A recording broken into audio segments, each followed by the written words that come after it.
Boa noite, caros ouvintes. Deixa eu marcar aqui. Estamos começando nesta terça-feira, 4 de novembro de 2025. Que coisa, né? 4 de novembro. Em nome do Pai, do Filho e do Espírito Santo, o programa Kairos Tempo de Graça, de número 959. Eu sou Paulo Miziara e ficaremos juntos até as 9h30 da noite nos 1.600 kHz AM da Rádio 9 de Julho. Nos trabalhos técnicos, o meu grande amigo, o monstro, Michel Silva. Olha ele aí, grande Michel. Obrigado, Michel, pelo carinho ao seu trabalho, pelo carinho à rádio e a sua dedicação, meu amigo. Você é um exemplo para todos nós. Um jovem com toda a garra, com toda a vontade. Esse menino acorda às 4 horas da manhã. Gente, a vida ela é feita em comunidade. E nós devemos reconhecer o esforço das pessoas. Nós devemos reconhecer a boa vontade, o carinho e a dedicação. Isso é algo muito interessante, muito bonito e muito importante. Então, eu quero agradecer demais à Rádio 9 de Julho por manter esse programa no ar. Quero agradecer à Paróquia Nossa Senhora do Brasil com esse esforço imenso para que a gente continue. Gente, eu estou trabalhando com evangelização na Rádio 9 de Julho.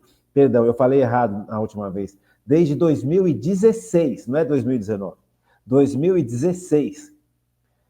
O programa era aos domingos, uma vez por semana. E agora nós estamos no horário nobre, né? Das 8 às 9h30 da noite, todos os dias de segunda a sexta. Então, esse programa ele vai ao ar pela rádio, pelos 1.600 kHz da Rádio 9 de Julho, e vai pela internet. Na internet, se você acessar a internet, o Facebook da Rádio 9 de Julho e o YouTube da Rádio 9 de Julho, você vai encontrar este programa que está acontecendo na rádio. Só que na internet ele dura 1 hora só, porque não pode ficar vinculando música. Tem as suas restrições. Então, a gente tem que saber respeitar os meios aonde a gente trabalha, os meios pelos quais nós podemos evangelizar. Então, a internet, ela impõe determinadas restrições para se colocar músicas. E a Paróquia Nossa Senhora do Brasil, e a Rádio 9 de Julho respeita essas regras e põe essas regras em prática. Por isso que nós podemos, no YouTube, só ter 1 hora de programa. Enquanto que na rádio é 1h30, porque tem música. Eu gosto muito de pôr música em programa, porque a música ela é a porta de entrada, ela é a ponta da lança para a palavra de Deus também chegar no nosso coração. Então, eu gosto demais de música. Eu sempre falo isso para vocês. A evangelização precisa ser feita com parresia, com a força do Espírito Santo. Isso é o mais importante. E, a partir da situação que nos encontramos, trabalhar. Então, o importante na evangelização é realmente apresentar a verdade, apresentar a sã doutrina da Igreja Católica, não o que eu acho, o que eu penso, o que eu sinto, não é nada disso. A gente apresenta aquilo que a Igreja ensina. Nós apresentamos o catecismo da Igreja Católica, não tem achismo. Sabe, eu penso, eu acho, e eu não aceito também entrar em heresias. São pessoas ou grupos que põem dentro da igreja conceitos errados e querem fazer com que esses conceitos errados se tornem verdadeiros. Isso é um absurdo, são grandes heresias. Então, a gente tem que conhecer a verdade, conhecer os conceitos certos, para não aceitar engolir erros.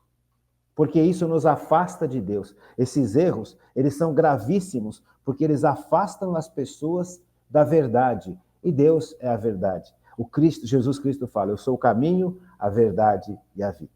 Então, você que está participando pela internet, por favor, dá um joinha, porque aí a internet percebe que o programa está agradando e ele abre esse programa para mais pessoas. Então, dê o seu joinha, faça o seu comentário escrito, faça um comentário gravado, se você quiser, pelo zap da rádio 3932-1600, mas, sabe, me ajude a evangelizar. Como é que você me ajuda a evangelizar? Rezando pelo programa, intercedendo pelo programa, e quando você estiver na internet, você participe do programa ora colocando uma mensagem, ora colocando um joinha, ora colocando uma dúvida, escrevendo alguma coisa durante o programa, se manifestando de alguma forma durante a realização do programa. E aí a internet compreende que esse programa tem penetração. E aí a própria internet se encarrega de levar esse programa para mais pessoas. Então me ajude a evangelizar, tá bom? Não perca a oportunidade de chegar junto comigo nos corações de muitas e muitas pessoas no Brasil e fora do Brasil, porque nós estamos numa época que é necessário, muito necessário, conhecer Deus, viver Deus e obedecer a Deus. Então, muito obrigado, gente, agradeço do fundo do meu coração, e eu queria começar a ler algumas mensagens que eu recebi durante esses dias, né? Mensagens que eu recebi no dia 24/10, que foi sexta-feira. Veja, eu não posso mais fazer o programa ao vivo, porque nesse horário da rádio não é mais possível. Então, eu gravo os programas e eles são vinculados das 8 às 9h30 da noite pelo rádio. Então, as pessoas vão me mandando os comentários, eu vou lendo na medida em que eu vou gravando os programas, tá bom? Então, se o seu comentário não foi lido ainda, mais cedo ou mais tarde acaba sendo lido, tá bom? Não deixo ninguém fora da... Você se comunicou comigo, eu respondo, tá legal? Vamos lá os comentários. Então, aqui, ó, vamos abrir aqui, deixa eu ver por maior aqui, senão não entendo. Selma Caires Neves, boa noite, doutor Paulo, passando para marcar presença. Um excelente final de semana para todos da nossa querida comunidade Cairós, e um monte de coraçãozinho. Muito obrigado, Selma. A Selma sempre presente com a gente. Muito obrigado, Selma, pela sua disposição, pelo seu carinho, pela sua constância. Isso é um exemplo para a gente, viu, Selma? Isso é um exemplo para a gente.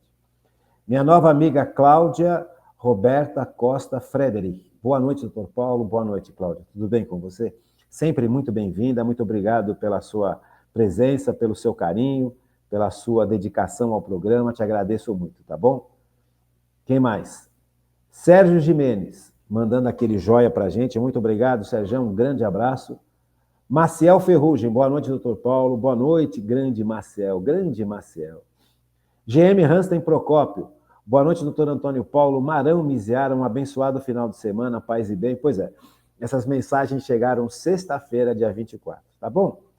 O Ferrugem também está me mandando aquele abraço, muito obrigado. Angelina Lima, boa noite, doutor Paulo. Gratidão. Magda Gonçalves Barbosa, catequese diária. E a Magda, ela faz também, eu acho isso muito legal na Magda, que ela publica os programas nas redes sociais dela. Então me ajuda, gente. Pega esse programa que está assistindo pela internet, através do YouTube, pelo Facebook, e publica nas suas redes, publica no seu Facebook, publica no seu YouTube, para que a gente possa chegar num monte de lugar que eu não consigo chegar sem vocês, tá bom? Então, nós estamos estudando na pessoa do Espírito Santo, fazendo uma breve recordação sobre os temas mais importantes, não os mais importantes, os temas que fazem com que a gente possa compreender melhor a doutrina da Igreja Católica. Então, nós estamos estudando, fazendo um pequeno resumo sobre os sacramentos da Igreja. Eu acho que aqui é importante um pequeno detalhe. Jesus Cristo estabelece a sua Igreja. Pedro, tu és pedra, e sobre ti erguerei a minha Igreja. Veja, não é um projeto humano. A Igreja Católica não é um projeto humano. A Igreja Católica é um projeto divino. É isso que muita gente não tem consciência, e o quanto isso é sério, e o quanto isso é importante. As pessoas não têm muito essa consciência, porque a gente vive um mundo hoje que é ideológico. Ou seja, o que move grande parte das pessoas, a mentalidade de grande parte das pessoas, não é mais uma visão cristã, é uma visão ideológica, que é materialista, ou seja, não acredita no sobrenatural, não acredita em Deus, ou é indiferente a Deus. Mas todas essas ideologias têm em comum a aversão à Igreja Católica. Elas odeiam, as ideologias odeiam a Igreja Católica. E todas elas querem construir uma sociedade onde Jesus não é o centro da nossa existência. Veja, e Jesus estabelece no mundo a sua igreja. Então, a igreja é atacada ao extremo por todas as ideologias. E as consequências disso é que hoje nós vivemos uma sociedade. A gente aqui no Brasil talvez não perceba tanto, porque ainda o brasileiro é católico, é cristão. Mas fora do Brasil, na Europa, numa grande parte dos Estados Unidos, do Canadá, você vai perceber uma aversão brutal à Igreja Católica. Tanto é que na Europa eles vendem as igrejas, eles fecham as igrejas e fazem de antigas igrejas maravilhosas, ao invés de ser um local de culto a Deus, passa a ser uma boate, passa a ser uma casa de festa, passa a ser um bar, um boteco. Percebe? Então, essa é uma realidade que está muito próxima do mundo. O mundo perdeu a referência cristã, de um modo geral. Então, por que a importância da evangelização? Justamente por causa disso. Porque nós somos chamados a reevangelizar esse mundo. E levar as pessoas a compreenderem que este caminho que está sendo tomado é um caminho tortuoso e extremamente errado e perigoso. Porque o mundo onde não tem Jesus como centro é um mundo que vai buscar ter algo no lugar de Jesus como centro. Sabe? Isso é uma realidade humana, não existe vazio na realidade humana. Sabe? Se você tem vazio de poder, alguém vai tentar preencher esse poder. Se você tem vazio de autoridade, alguém vai tentar preencher esse vazio de autoridade. Então, se você tem vazio de referência, por quê? Essas ideologias foram minando a formação cristã que a sociedade tinha. Hoje, os jovens nas escolas não aprendem cristianismo, aprendem ideologias. Hoje, os jovens nas escolas aprendem tudo que está em favor desse sistema que tirou Deus do centro. Então, você pega as crianças desde a mais tenra idade e joga na cabeça delas um monte de preconceitos contra a Igreja Católica. Isso é muito sério. Só que esses preconceitos eles vão sendo, com o passar do tempo, cada vez mais reforçados. A mídia reforça esses preconceitos de forma brutal. O cinema reforça esses preconceitos de forma brutal. As universidades reforçam esses preconceitos de forma brutal. E as artes atuais, que eu não digo que é mais arte, é um remedo da arte. Você pega, por exemplo, um filme, é só violência, é só agitação, é só angústia, é só sexo, é só impureza. Você não tem mais uma obra de arte que é filmada, um filme, com um enredo adequado, com história adequada, com algo que você saia do cinema enlevado. É o contrário. Você sai do cinema mexido, angustiado, cheio de impureza, cheio de violência na cabeça, cheio de preconceito. Então, veja, é uma luta muito árdua contra esse sistema que está sendo imposto no mundo por grupos poderosíssimos. A gente sabe quem são, a gente sabe, pelo menos os que estão aparentes, esses grupos que estão aparentes, que estão trabalhando para destruir o cristianismo no mundo. Basta você estudar um pouco, basta você estar um pouco mais atento ao que está acontecendo, que você se depara claramente com toda essa estrutura e você sabe de onde vem grande parte desse movimento contra o cristianismo, contra Deus e contra a igreja. Agora, quem instituiu a igreja no mundo não foram os homens, não foram os poderosos, não foram os interesses, foi o próprio Deus. Deus, na sua infinita sabedoria, quer reunir todos os seus filhos na igreja. E para isso ele também enviou Jesus Cristo. Jesus Cristo ele veio para salvar a humanidade e para estabelecer a igreja nesse mundo. Por que ele estabelece a igreja nesse mundo? Porque depois da sua ascensão ao céu, ele continua agindo no mundo através dos sacramentos. Veja, todos os sacramentos que estão na igreja foram instituídos por Jesus. Nós estamos vendo isso aqui, nesse resumo, todos. Então, esses sacramentos é a forma como Cristo quis continuar agindo no mundo depois da sua ascensão. Nós não vemos mais Cristo como os discípulos viam Cristo. Os discípulos passaram 3 anos e meio juntos com Jesus Cristo. Caminhando com Jesus Cristo, aprendendo com Jesus Cristo, de manhã, de tarde, de noite e madrugada. Então, Jesus Cristo era o centro absoluto da vida daqueles homens. E olha que eram homens rudes, homens que tinham um monte de histórias, um monte de problemas, só que eles foram sendo ajustados por Jesus. E aí em Pentecostes, quando o Espírito Santo é derramado por toda a igreja, para toda a igreja, eles compreendem, graças à ação do Espírito Santo, eles compreendem realmente qual que era a missão deles. Esses discípulos achavam que eles seriam ministros do grande rei de Israel, que seria Jesus. Eles olhavam para Jesus, a princípio, antes de Pentecostes, como se Jesus fosse o grande Davi. Jesus era descendente da família de Davi. Jesus era descendente da família de Davi. Então, Davi foi o grande rei de Israel na antiguidade, no tempo do Antigo Testamento.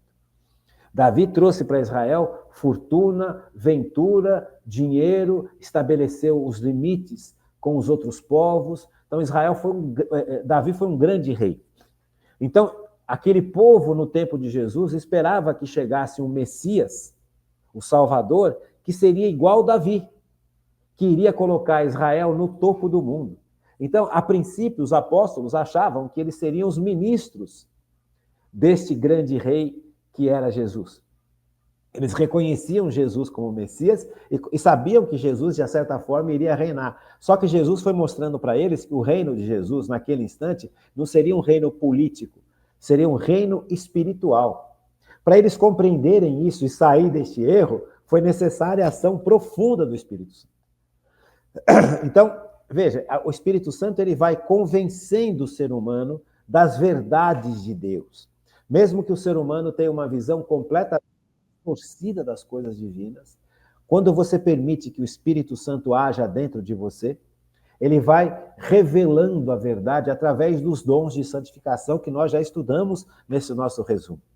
Eu não vou fazer uma nova aula sobre os dons de santificação, porque nós já estudamos todos os 7 dons de santificação justamente nesse resumo. Foi um dos pontos que nós colocamos como importantes nesse resumo para acolher as pessoas que estão chegando nesse horário novo e para fazer uma bela recordação para quem já caminha conosco. Porque daqui a pouco nós vamos aprender o Pai Nosso e depois de aprender o Pai Nosso, nós vamos partir para a história da igreja. Então é necessário que a gente tenha todo esse resumo na cabeça para que a gente compreenda bem a maravilha que foi a instituição da igreja. Então, a igreja é instituída por Cristo.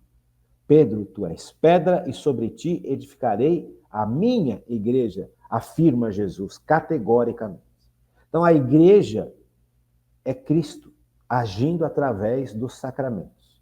Isso é muito importante. Então, nós já vimos muitos sacramentos e agora eu vou ver com vocês 2 sacramentos que nós chamamos os sacramentos de serviço à comunidade.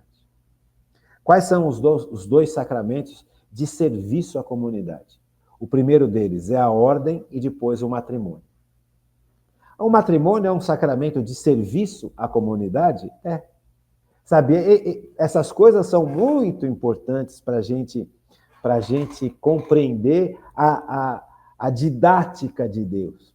Será que eu consigo enxergar o sacramento do matrimônio como um sacramento de serviço à comunidade? Ou eu acho que o sacramento do matrimônio é algo pessoal?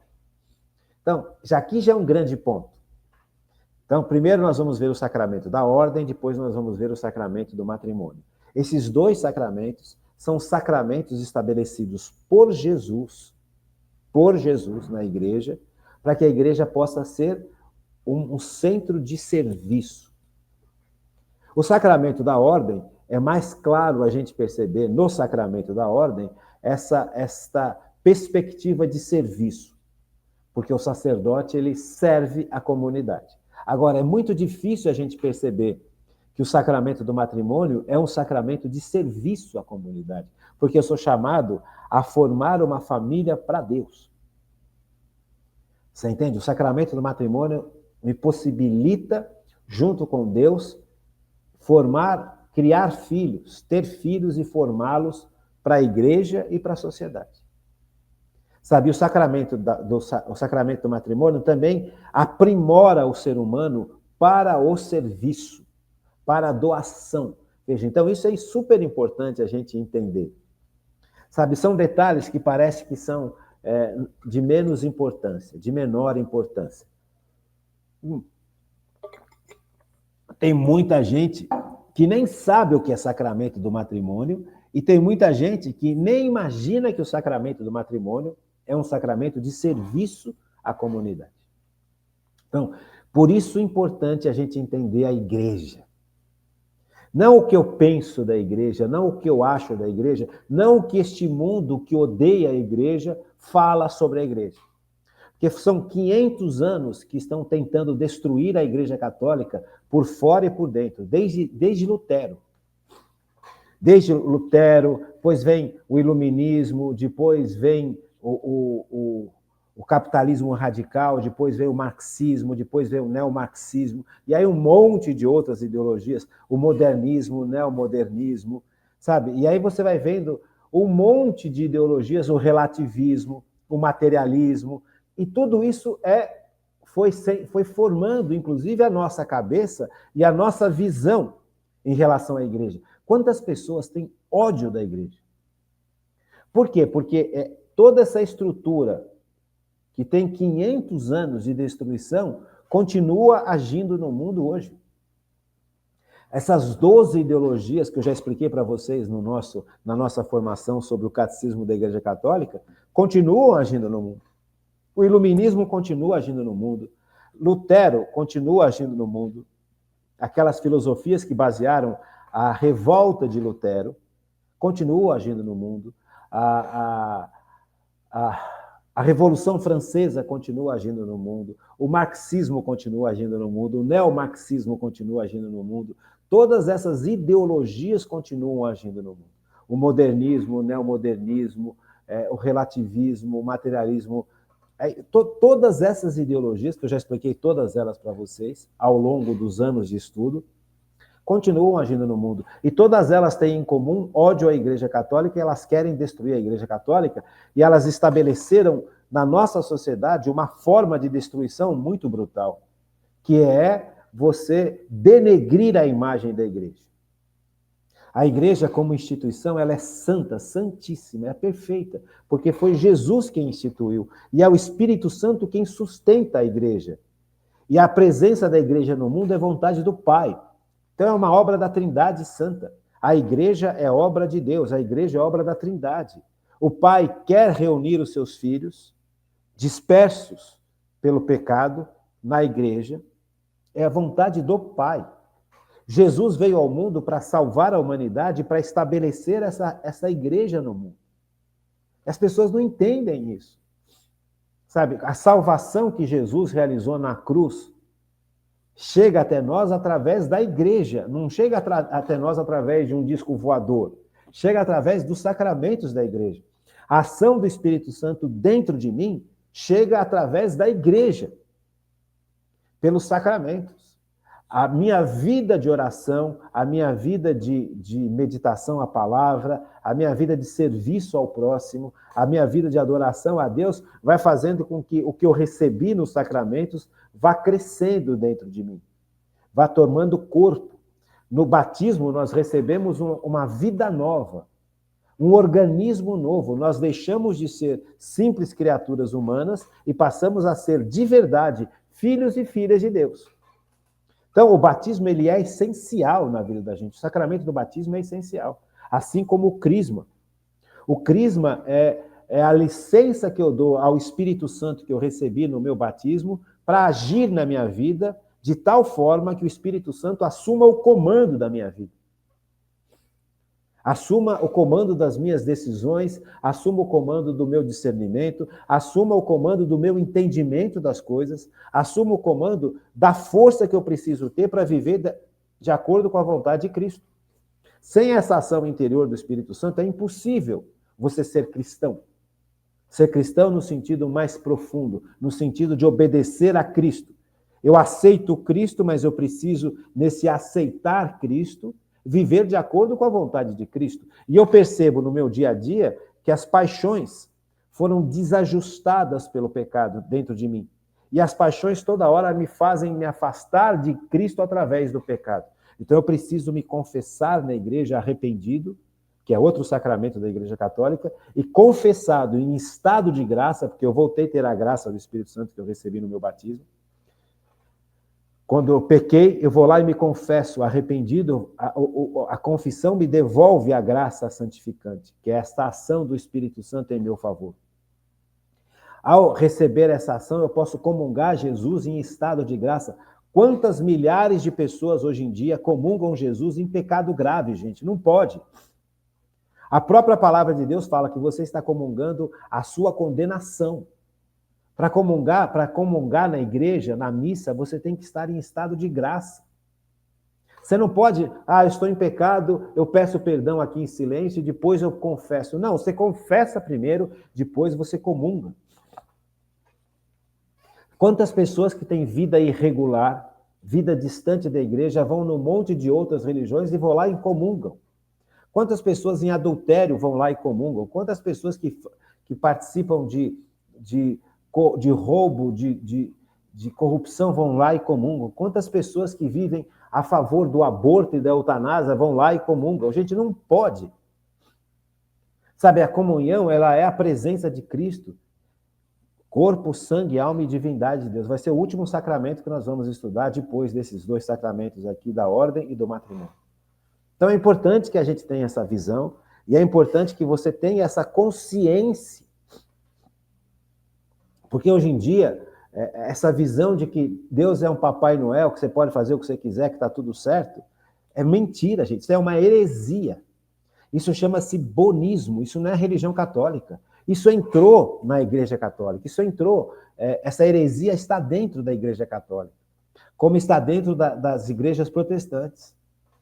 Você percebe? São heresias, são erros gravíssimos que vão entrando aos pouquinhos e de uma certa forma, conta com a conivência dos católicos, conta com a falta de formação dos católicos para combater esses erros. Então, hoje, nós não somos formados católicos, nós somos formados pela televisão, pelas novelas, por aquilo que os repórteres da televisão falam. Veja, então, a nossa formação é paupérrima, a nossa formação humana é terrível. Então, nós não temos formação de nada. Veja, você não tem noção, nós não temos noção de economia, nós não temos noção de filosofia, nós não temos noção adequada de história, porque a história que a gente aprende na escola e nas faculdades não é história, é uma narrativa ideológica. Aquilo que é apresentado como história para a gente não é história como deveria ser apresentado. É uma narrativa de um grupo que tomou conta do poder. E esse grupo fala aquilo, ensina aquilo que interessa para eles, da forma que eles querem que seja visto pelas novas gerações. Então não é a história, não é um fato que aconteceu e este fato está sendo analisado de forma adequada. É uma narrativa a partir de um fato. Um grupo pega aquele fato e cria uma narração diferente, cria uma historinha que interessa para aquele grupo, mas não é a verdade. Então, nós não aprendemos história, nós não aprendemos filosofia, nós não temos uma catequese forte, porque foi sendo aos poucos levado a acreditar, o católico, que tudo bem, Deus é bonzinho, não precisa saber muita coisa, o importante é você cuidar do pobre. E quem que é o pobre? Percebe? Esse é o ponto. Quem que é o pobre? É o que ganha pouco dinheiro? É só ele que é pobre? O pobre é aquele que reconhece que depende de Deus para tudo. Percebe como nós fomos iludidos e enganados ao longo de séculos? Então, tem dentro da igreja, tem pessoas que lutam de forma heróica para que a gente conheça a verdade, para que a verdade não fique escondida debaixo dessas heresias terríveis, que entram na igreja para destruir a igreja, para afastar você de Cristo, para afastar você dos sacramentos. Então, é importante a evangelização. Sabe, existem heresias muito graves agindo na igreja hoje. Então, o católico ele tem o dever de saber a sã doutrina e tem o direito de ensinar a sã doutrina para outros católicos. A função do leigo.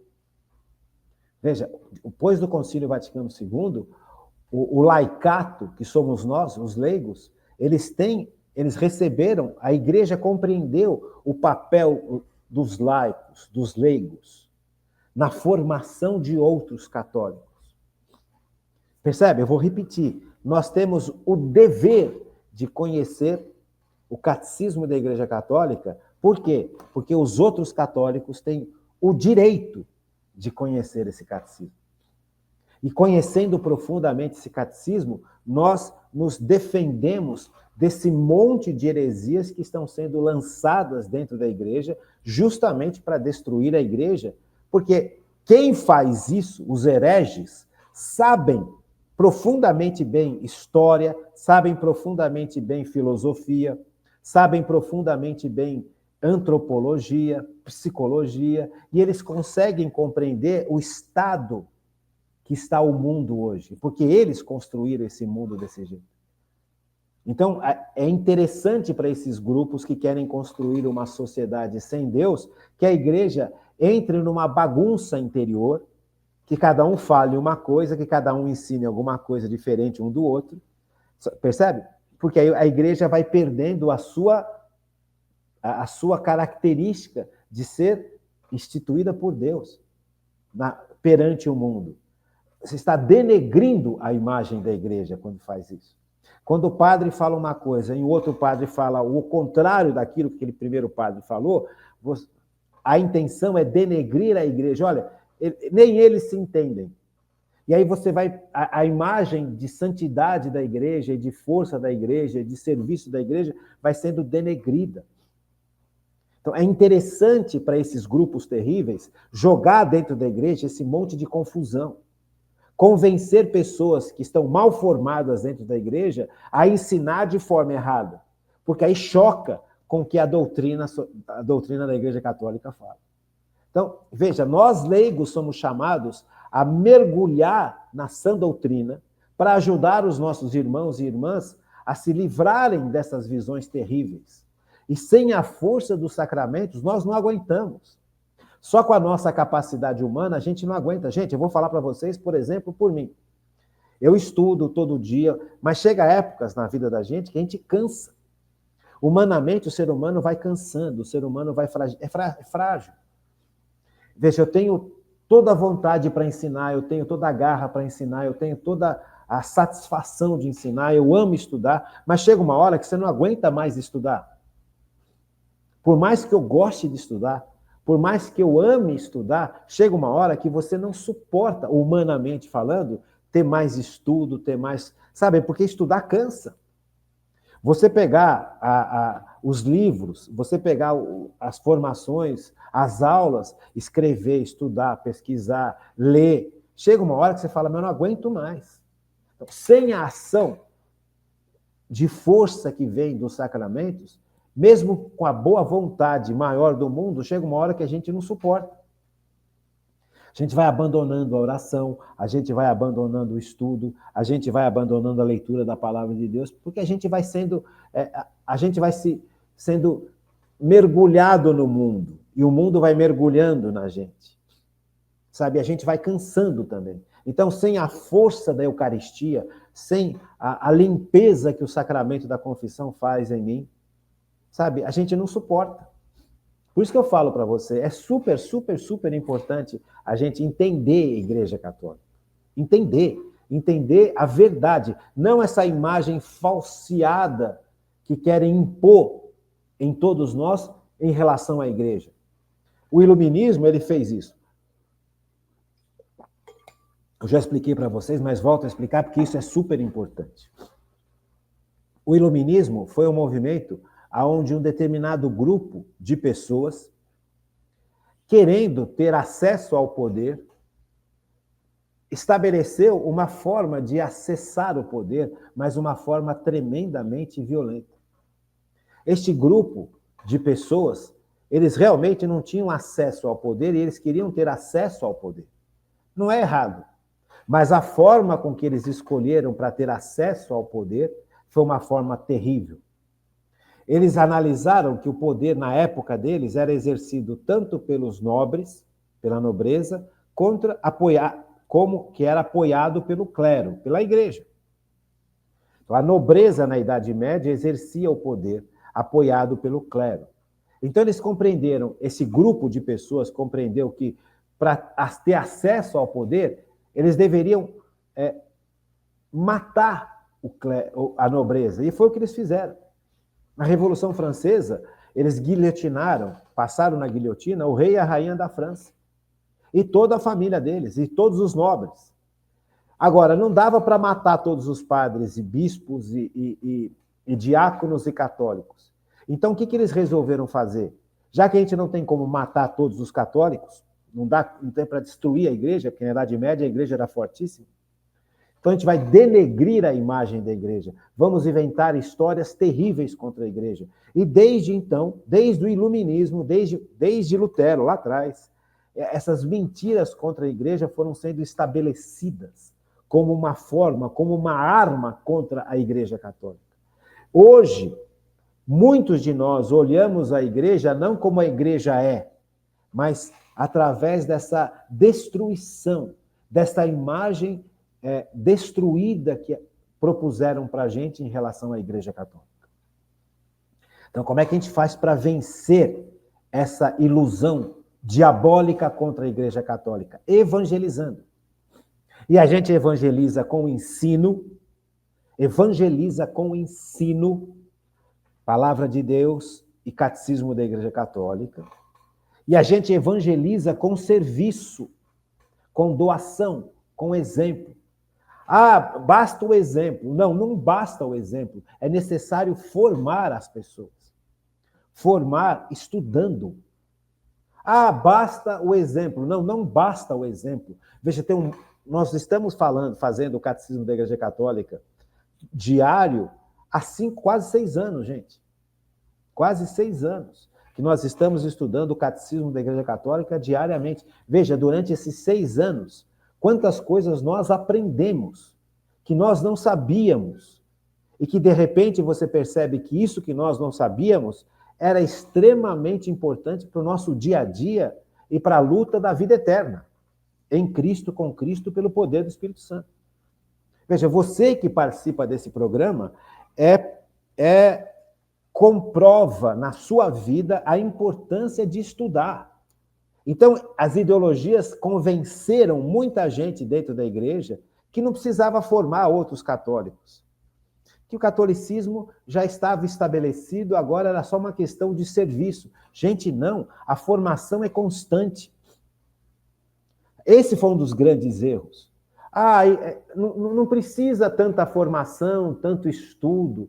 Isso não é necessário. Claro que é necessário. É extremamente necessário.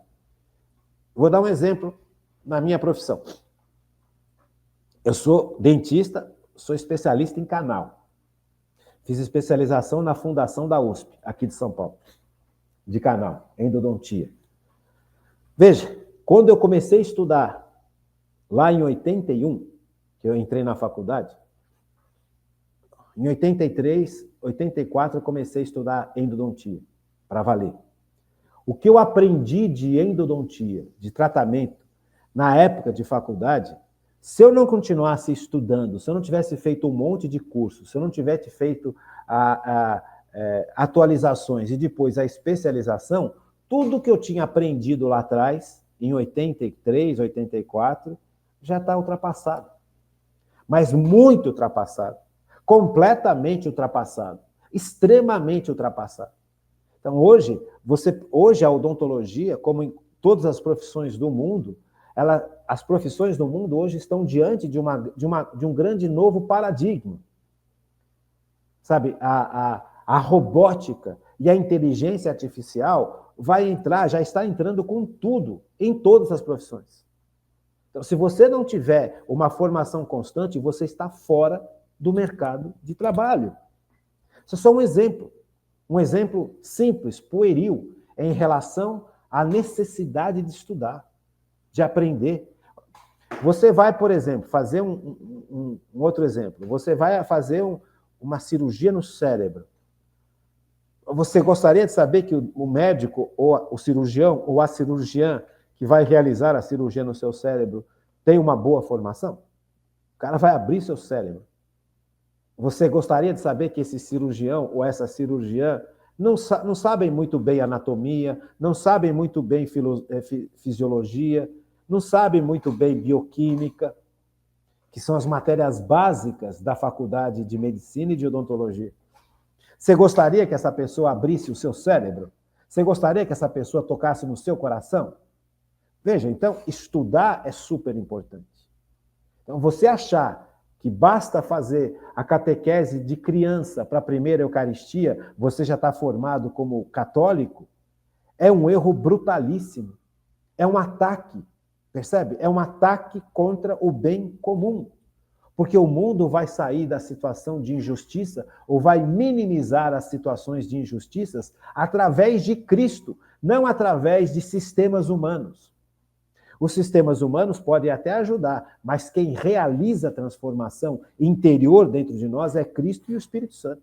Então, se você não conhece religião profundamente, você está despreparado para a vida, despreparado para a existência e despreparado para o serviço em comum, para o bem comum. Então, é um erro gravíssimo não formar bem os católicos, os cristãos, gravíssimos. São heresias que entraram na igreja. Compreende? Então, é necessário que a gente acorde dessa letargia, acorde desse pesadelo que nós estamos hoje e estudemos. Eu duvido que você gostaria que alguém que fosse operar a sua coluna não soubesse bem anatomia. Duvido. Duvido. Sabe, eu duvido se você tem um problema estético no seu dente. Sabe, você tem um problema estético no dente.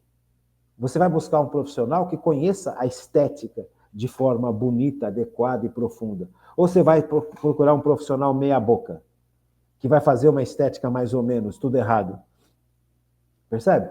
Veja, então, são exemplos claros da necessidade de estudar. Agora, o mais importante que a gente tem no mundo hoje chama-se religião, chama Cristo. Chama a Igreja Católica. Não tem nada mais importante nesse universo do que a Igreja Católica. Nada, absolutamente nada. Porque se não fosse assim, Deus não teria instituído a Igreja Católica. Você percebe agora? E aí, você percebe que o demônio odeia tanto a Igreja, mas tanto a Igreja, que faz 2000 anos que ele tenta destruir a Igreja, desde quando a Igreja foi instituída por Jesus. Ele queria matar Jesus. Jesus, quando nasceu, não tinha onde nascer, porque o demônio não permitiu, agindo no coração daquele povo, daqueles povos todos, que Jesus tivesse um lugar para nascer. São José, a Virgem Maria e o menino Jesus, que estava no ventre da Virgem Maria, estavam indo de uma cidade para outra, por causa do recenseamento. Então, veja, e eles chegaram na cidade que era a cidade de São José, e não tinha um lugarzinho para eles se hospedarem. Jesus teve que nascer numa estrebaria, ou seja, o perigo de Jesus contrair uma doença infecciosa numa estrebaria era imenso. Jesus é Deus que se faz homem, Jesus não é um bonequinho, Jesus não é um robozinho. O demônio odeia tanto a igreja, que ele fez com que Herodes quisesse matar todas as crianças até 2 anos, quando Herodes ficou sabendo que os reis magos vieram para visitar o Messias, o rei de Israel que tinha nascido. Percebe? Então, o demônio quer destruir a igreja desde quando a igreja foi instituída, porque Jesus é aquele que institui a igreja e Jesus age na igreja através dos sacramentos. Tá bom? Então, vamos lá. Vamos estudar o sacramento da ordem. Vamos começar o sacramento da ordem. Veja, no Antigo Testamento, os judeus tinham sacerdotes. Interessante isso, né? Deus, ele vai escolher um povo para si e vai se revelar a este povo. Este povo que Deus escolhe na primeira aliança é o povo de Israel. Deus cria o povo de Israel. Deus estabelece o povo de Israel como um povo sacerdotal. Olha que coisa importante. Saber isso é importante, viu, gente? Naquele tempo de Israel, naquele tempo em que Deus estabelece o povo de Israel, os povos todos eram pagãos. Os povos todos acreditavam em muitos deuses. Então, qual que era a missão sacerdotal do povo de Israel? O povo de Israel, perante os outros povos, todos daquela antiguidade, era o único povo que tinha uma relação com Deus verdadeiro. Então, Deus verdadeiro foi formando aquele povo para si e foi se revelando àquele povo. Demorou para aquele povo de Israel compreender algo do Deus verdadeiro. Não foi automático. É engraçado isso. As pessoas, quando a gente estuda, a gente pensa que é automático. Que o povo inteiro entendeu, que o povo inteiro compreendeu a missão que o povo de Israel tinha. Não era assim. Até o povo de Israel compreender o que eles eram e quem eles eram, demorou séculos. Sabe, até aquele povo compreender que eles eram o povo escolhido de Deus perante todos os outros povos, eles também toda hora caíam em idolatrias. Então, veja, foi um processo para o povo de Israel compreender quem eles eram e qual que era a função deles frente aos outros povos. E a função deles era uma função sacerdotal. Eles são sacerdotes, o povo que era um povo de sacerdotes, para formar os outros povos na verdade do Deus único. Enquanto os outros povos todos viviam em idolatria, adoravam falsos deuses e múltiplos deuses, que no fundo eram demônios. Quando a gente fala isso, as pessoas ficam chocadas. E é verdade. Perdeu-se a capacidade de falar a verdade. Vamos fazer um parênteses aqui que é importante. Veja, uma das formas de enganar o ser humano é não falando a verdade, é não colocando palavras e adjetivos adequados aos processos. Então, por exemplo, aborto é assassinato de criança no ventre da mãe. Ponto. Como que apresenta o aborto hoje? Não apresenta como a verdade, como um assassinato de uma criança no ventre da mãe. Apresenta como interrupção da gravidez. Percebe? Interrupção da gravidez. É o meu corpo, minhas regras. Isto aqui, que é só um aglomerado de células, não é um ser humano, é um aglomerado de células, interrompe, atrapalha os meus planos. Então, eu tenho o direito de me livrar desta gestação. Percebe? Veja, são adjetivos e formas de falar que não apresentam a verdade, porque se você apresentar a verdade, as pessoas ficam chocadas. Veja, uma mãe permitir que o filho que está dentro dela, que não é um aglomerado de células, é um ser humano, não está completamente formado. Não tem problema, já tem a alma. O ser humano é corpo e alma espiritual. A alma já está formada. Esta alma faz parte do corpo. O corpo está junto com a alma espiritual. Então, este ser humano que está dentro do ventre desta mãe é um ser humano. E quando você realiza um aborto, você está despedaçando esta criança. Você está tirando pedaços por pedaço dessa criança que está viva, que tem uma alma espiritual. É um assassinato crudelíssimo. Só que para o aborto ficar apresentável, eles não falam que é um assassinato crudelíssimo. Eles falam que é a interrupção de uma gestação indesejada. Você está matando de forma crudelíssima. E ao invés de falar a verdade, não, estou interrompendo uma gestação indesejada. Veja, isso é terrível. Então, esta forma de usar, de disfarçar a verdade com palavras adocicadas, com palavras bonitinhas, é uma forma de manipulação. Percebe? É uma forma de manipulação. Então, é importante que a gente compreenda essa realidade de como as pessoas manipulam a gente, como a mídia manipula a gente. Você sabe que tem empresas que pegam os restos desses fetos, desses seres humanos, usam e vendem. Veja, então aí você se depara com a brutalidade de um mundo sem Deus. Então, Qual que era a função do povo de Israel? É levar para aquele povo que vivia sem Deus verdadeiro, adorando falsos deuses, e como tal, vivendo numa violência brutalíssima, a verdade do Deus verdadeiro. Porque é o Deus verdadeiro quem vai corrigindo a humanidade depois do pecado. Então, a função do povo de Israel era levar a verdade para um mundo violentíssimo, idólatra e contra Deus. Adoravam demônios. Então, a função sacerdotal do povo de Israel, como povo, é essa. Eles são sacerdotes do Altíssimo. No mundo onde, no tempo deles, todo mundo adorava falsos deuses e adorava ao demônio. Porque o demônio reinava no mundo através do pecado e da morte. Então é importante que a gente entenda. Então, o sacerdote, o povo judeu é um povo sacerdotal. E é isso que o catecismo nos fala. No número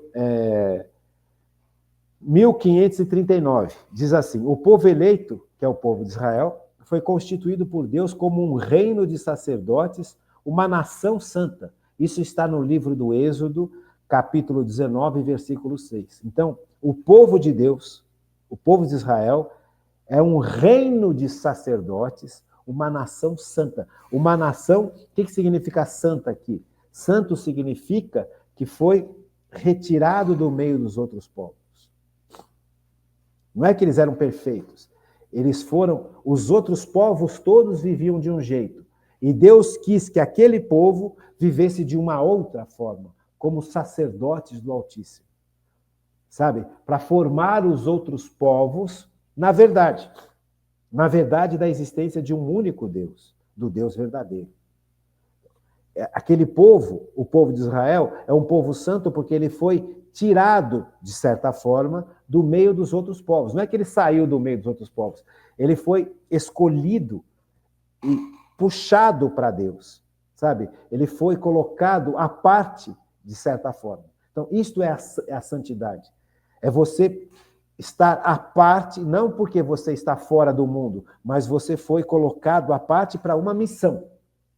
Então, por isso que é um reino, que nem fala, um reino de sacerdotes, uma nação santa. Dentro do povo de Israel, Deus escolheu, no entanto, uma das 12 tribos de Levi. Não. O povo de Israel era constituído por 12 tribos, os 12 filhos de Jacó. Se lembra de José? Era um dos filhos de Jacó. Não São José, pai de Jesus, adotivo de Jesus, mas José, um dos filhos de Jacó, foi aquele que foi morar lá no Egito e virou administrador do faraó. Então, o José era uma das famílias, uma das tribos que formaram Israel. Então, Deus escolheu 12 tribos a partir de Jacó. Jacó teve 12 filhos. Cada um desses filhos formou uma tribo, que essas tribos unidas formaram Israel. Israel é um povo sacerdotal. Percebe? E dentre essas tribos, Deus escolheu uma das tribos para ser a tribo dos sacerdotes, que é a tribo de Levi, os levitas. Levi era irmão de Jacó. Entendeu? Então vamos ler aqui. O povo eleito foi constituído por Deus como um reino de sacerdotes, uma nação santa. Dentre o povo de Israel, Deus escolheu, no entanto, uma das 12 tribos de Jacó. A tribo de Levi, reservando-a para o serviço litúrgico. O que significa isso? Veja, o povo inteiro era um povo sacerdotal. Mas, dentre todas aquelas 12 tribos, Deus escolheu uma das tribos para que aquela tribo, para que os homens daquela tribo pudessem exercer a liturgia, ou seja, oferecer sacrifícios em nome do povo para Deus, para o Deus verdadeiro. Então, veja, a liturgia, Deus mesmo, aqui, ó, Deus escolheu, no entanto, uma das 12 tribos, a de Levi, reservando-a para o serviço litúrgico. O que é o serviço litúrgico? A liturgia é a forma que se tem de oferecer sacrifícios para Deus. Entendeu? É bonito isso. Então você pega, por exemplo, o livro do Números, que é o Antigo Testamento. Números 1, livro dos Números 1, versículos 48 a 53. Deixa eu ler para você. 1, 48 e 53. O Senhor havia dito com efeito a Moisés: não farás o recenseamento da tribo de Levi, nem porás a soma deles como os filhos de Israel. Confia-lhes o cuidado do tabernáculo do testemunho, de todos os seus utensílios e de tudo que lhe pertence. Levarão o tabernáculo e todos os seus utensílios. Farão o seu serviço e acompanharão em volta do tabernáculo. O tabernáculo era onde eles exerciam a liturgia, onde as cerimônias aconteciam. Era como se fosse uma igrejinha que ia indo de lugar em lugar junto com o povo, porque o povo estava passando pelo deserto. Então eles levavam o tabernáculo aonde aconteciam as cerimônias. E quem eram os responsáveis por presidir essas cerimônias, que era a cerimônia de entrega a Deus, de perdão a Deus, de oferendas a Deus, de uma série de cerimônias que eles realizavam, aconteciam nesse tabernáculo, que era uma grande tenda que era armada e desarmada de forma conforme o povo ia andando pelo deserto. E o responsável por essa grande tenda, onde aconteciam essas cerimônias em favor de Deus pelo povo, era da tribo de Levi. Entenderam? Então, aí você começa a perceber que Deus já está preparando a igreja. Aquilo que viria a ser lá na frente em Cristo, a igreja. Deus já está colocando os primórdios. Veja, dos 12, uma das 12 famílias que formam o povo de Israel, não vai ser guerreira, não vai tomar conta de gado, não vai tomar conta de imposto, não vai tomar conta da segurança, vai tomar conta do tabernáculo, vai tomar conta das cerimônias. Então, se alguém nascesse como filho, neto ou parente de Levi, que era um dos filhos de Jacó, por nascência, por sangue, seria um sacerdote que estaria a serviço do povo sacerdotal perante Deus. O povo de Israel era um povo sacerdotal. A função do povo de Israel era levar o Deus verdadeiro para os outros povos. Mas dentro do povo sacerdotal era necessário que houvesse quem presidisse as cerimônias de adoração a Deus, de ofertas a Deus, de pedido de perdão a Deus. Era necessário que houvesse sacerdotes estabelecidos para que aquele povo de Israel também fosse oferecido a Deus. Você percebe? Então, veja, existe aqui já o germen da Igreja Católica. Então, a Igreja Católica ela não foi estabelecida de qualquer forma. A Igreja Católica ela foi estabelecida a partir de Cristo. Então, quando aquele povo sacerdotal oferecia oferendas a Deus como perdão aos pecados do povo de Israel, porque o povo de Israel também pecava. Eles conheciam os 10 mandamentos e eles percebiam que eles não conseguiam cumprir os 10 mandamentos. Então, os sacerdotes ofereciam a Deus sacrifícios em nome dos pecados do povo. Mas a própria Israel foi percebendo que aquilo não era suficiente. Você percebe? Aqueles sacrifícios que eles ofereciam em nome dos pecados do povo de Israel, que os sacerdotes ofereciam em nome dos pecados do povo de Israel, não eram suficientes, não mudava o coração daquele povo. Você percebe?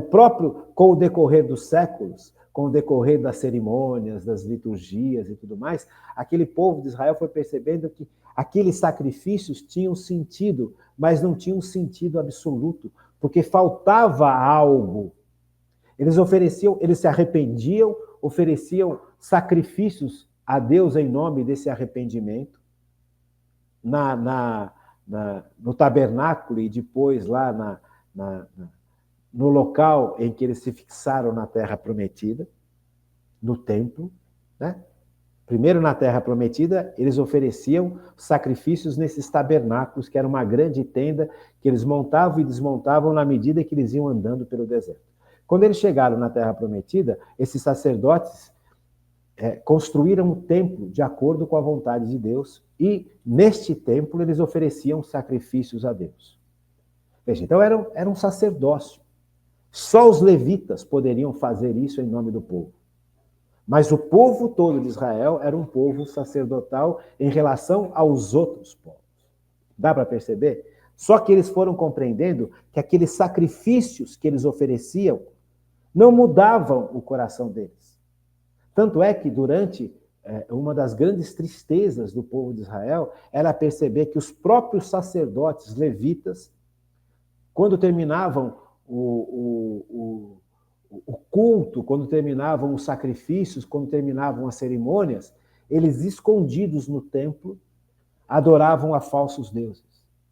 Quantos profetas viram isso e ficaram absurdamente tristes? Jeremias, Ezequiel, eles foram percebendo, esses grandes profetas, eles foram percebendo que os próprios sacerdotes levitas, já na terra prometida, no templo, adoravam a Deus, ofereciam libações a Deus, ofertas a Deus, perdão a Deus, mas depois que todo mundo ia embora, eles ficavam adorando as estrelas, adorando os falsos deuses. Veja, os profetas, quando viam isso, ficavam consternados ao extremo. Então, alguma coisa não estava legal ali.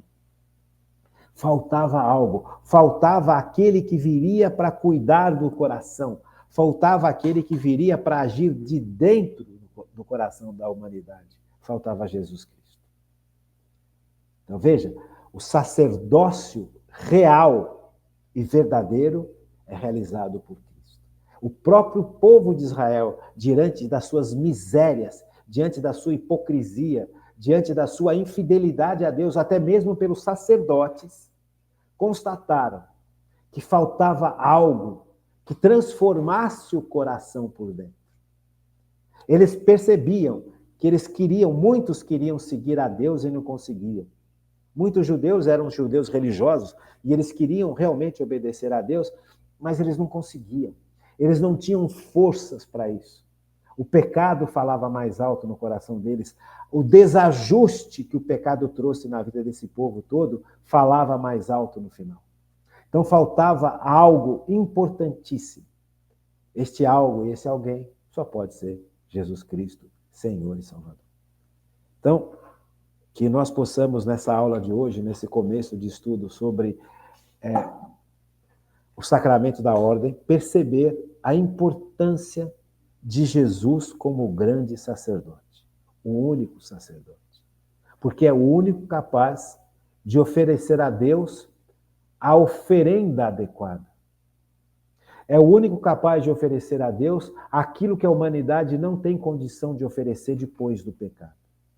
É o único capaz de, oferecendo-se a Deus, restaurar a injustiça que a humanidade causou a partir do pecado, frente a Deus e frente à própria humanidade.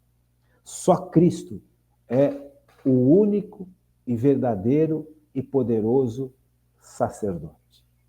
Percebe? Então, que a gente possa, nessa aula de hoje e na aula de amanhã, meditar sobre essa realidade de Cristo como sendo o único sacerdote, capaz de transformar o ser humano por dentro. Não era só um arrependimento e uma oferta a Deus em razão do meu arrependimento. Oferta de uma ave, de um pedaço de um boi, do sangue de uma ovelha, não. É muito mais do que isso. O próprio Cristo se oferta ao Pai em nosso nome. Oferta ao Pai aquilo que nós nunca conseguiríamos oferecer. Tá bom? Fiquem com Deus, uma boa noite e até amanhã, se Deus quiser.